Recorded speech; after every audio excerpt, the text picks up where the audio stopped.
ጤና ይስጥልን ክቡራን የሀገሬ ኢትዮጵያ ሚዲያ ተከታታዮች ለሰዓቱ የሚሆኑ መረጃዎችን ይዘንላችሁ ወደ እናንተ ቀርበናል። መረጃዎቻችን እንድትከታተሉን ጋብዛለን። መልካም ቆይታ። በዛሬው መረጃችን በአፋር ክልል አንድ የከባድ መኪና ሹፌር መገደሉና ከገዳዮቹም አንዱ መያዙን ሌላውም ፍለጋ እየተደረገበት መሆኑን፣ አትሌት ዮሚፍ ቀጀልቻና ትዕግስት አሰፋ በለንደን ማሸነፋቸው፣ ዶናልድ ትራምፕ ላይ በአሜሪካ ሂልተን ሆቴል የተደረገው የግድያ ሙከራ፣ የኢራን የውጭ ጉዳይ ሚኒስትር ከአሜሪካ ልዑካን ጋር ሳይነጋገሩ ፓኪስታንን ለቀው መውጣታቸው ዋነኛ የመረጃ አጀንዳችን ናቸው። መልካም ቆይታ።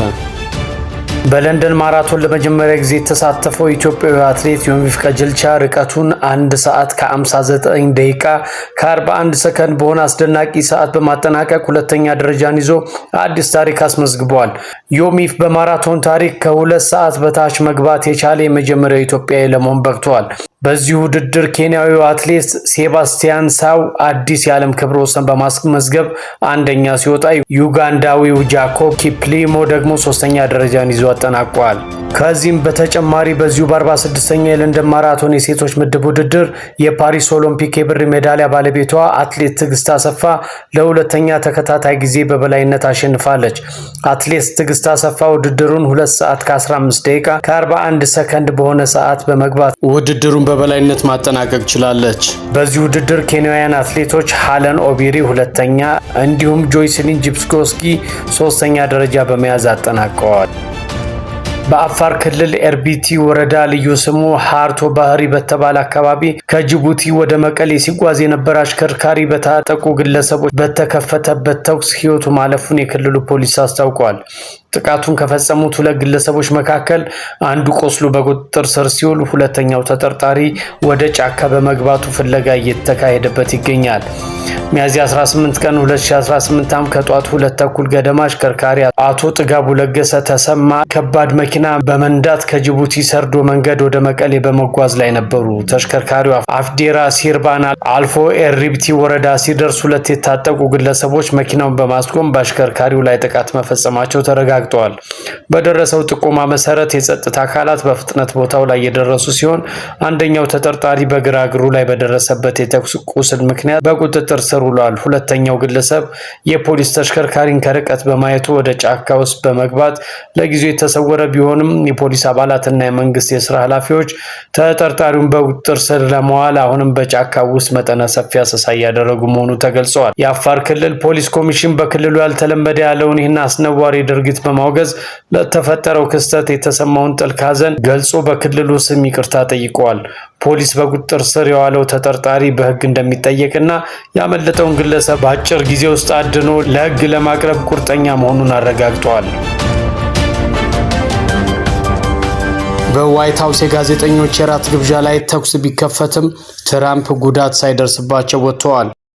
ትናንት ቅዳሜ ምሽት ፕሬዝዳንት ዶናልድ ትራምፕ እና በርካታ የአሜሪካ ከፍተኛ ባለስልጣን በተገኙበት የዋይት ሃውስ ዘጋቢዎች የራት ግብዣ አዳራሽ ላይ ጥቃት ለማድረስ የጦር መሳሪያና ቢላዋ ይዞ የገባ ግለሰብ በአገሪቱ የጸጥታና ደህንነት ባልደረቦች በቁጥጥር ስር ውሏል።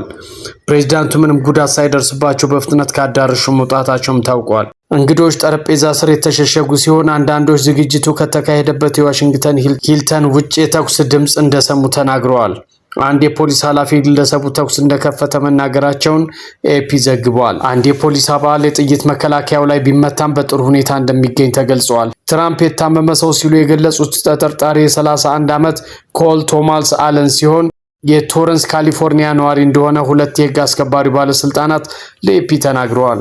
ተጽዕኖ ስታሳድር ይከታተሉሃል፣ ተጽዕኖ በማትፈጥርበት ጊዜ ደግሞ ይረሷል ሲሉ ትራምፕ ከጥቃቱ ከ2 ሰዓታት በኋላ በዋይት ሃውስ ተናግረዋል። ግለሰቡ ጥቃቱን ብቻውን መፈጸሙና ሌላ ሰው አብሮት አለ ብሎ ለማመን ምንም ምክንያት የለም ሲሉ የዋሽንግተን ከንቲባ ሞሬል ቦርስ ገልጸዋል። ትራምፕ በማህበራዊ ሚዲያ ገጻቸው ላይ በለጠፉት ቪዲዮ ተጠርጣሪው የደህንነት መከላከያዎችን አልፎ ሲሮጥና የደህንነት አባላት ሲከታተሉት ያሳያል።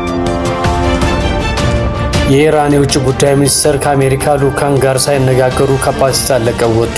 የኢራን የውጭ ጉዳይ ሚኒስትር አባስ አራጊቺ ከአሜሪካ ልዑካን ጋር ሳይነጋገሩ ከፓኪስታን ለቀው ወጥተዋል። ሚኒስትሩ በፓኪስታን ቆይታቸው ከፓኪስታን ጠቅላይ ሚኒስትር ሼህባዝ ሸሪፍና ከጦር ኃይሎች ኤታማዦር ሹም አሲም ሙኒር ጋር ተወያይተዋል። ውይይቱ በዋነኝነት ያተኮረው በአሜሪካና በኢራን መካከል በፓኪስታን አደራዳሪነት በሚደረገው ተዘዋዋሪ ድርድር ላይ ነው። በዚህም ኢራን ለድርድር ያላት አቋሞች ለፓኪስታን ባለስልጣናት ያሳወቀች ሲሆን ውጤት እስኪገኝ ድረስ በፓኪስታን በኩል የሚደረገው ጥረት የሚቀጥል መሆኑ ተመላክቷል። ሚኒስትሩ ከሁለት ቀናት የፓኪስታን ቆይታቸው በኋላ ወደ አማን ማቅናታቸውን የሚገልጹ ዘገባዎች እየወጡ ሲሆን የኦማን ቆይታቸውን ሲያጠናቅቅ ወደ ሩሲያ እንደሚያቀኑ ተነግሯል።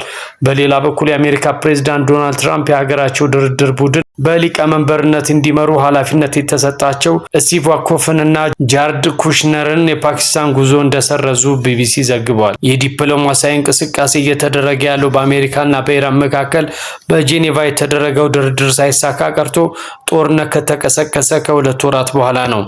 በአሁኑ ወቅት ጦርነቱ በጊዜያዊ የተኩስ አቁም ላይ ቢሆንም የሆርሙዝ ሰርጥ በመዘጋቱ ምክንያት የዓለም ነዳጅና የተፈጥሮ ጋዝ አቅርቦት ላይ ከፍተኛ ቀውስ ፈጥሯል። በስተመጨረሻም አሁን የደረሰን አሳዛኝ ዜና እንንገራችሁ። በደሃና ወረዳ በደረሰ የመኪና አደጋ የ18 ሰዎች ህይወት አለፈ። በዋግምራ ብሔረሰብ አስተዳደር ደሃና ወረዳ በደረሰ የመኪና አደጋ የ18 ሰዎች ህይወት አልፈዋል። መነሻውን አብና ከተማ አድርጎ መዳረሻውን ሰቆጣ ከተማ ያደረገው አይሱዙ በመጓዝ ላይ ያለ ልዩ ቦታ ደሃና ወረዳ 09 ቀበሌ ድግዋሽ በሚባል ቦታ የትራፊክ አደጋ ደርሶበታል። በአደጋው 18 ሰዎች ህይወታቸው አልፈዋል። 62 ሰዎች ለከባድና ቀላል ጉዳት ተዳርገዋል። በደሃና ወረዳ አምደወርቅ ጤና ጣቢያና አምደወርቅ የመጀመሪያ ደረጃ ሆስፒታል ሕክምና አገልግሎት እየተሰጣቸው መሆኑን የደሃና ወረዳ ፖሊስ ጽሕፈት ቤት አስታውቋል።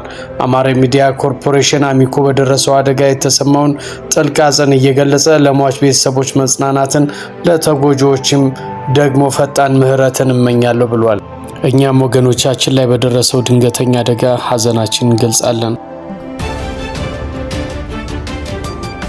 ይህ የሀገሬ ኢትዮጵያ ሚዲያ ለሁለት ሳምንት የሚቆይ የሙከራ ዝግጅት ነው። በተደራጀ አቅምና በጥራት እንደምንመለስ ሰብስክራይብ አድርጉን፣ ኮሜንትና ሼር ማድረጉንም አትዘንጉ።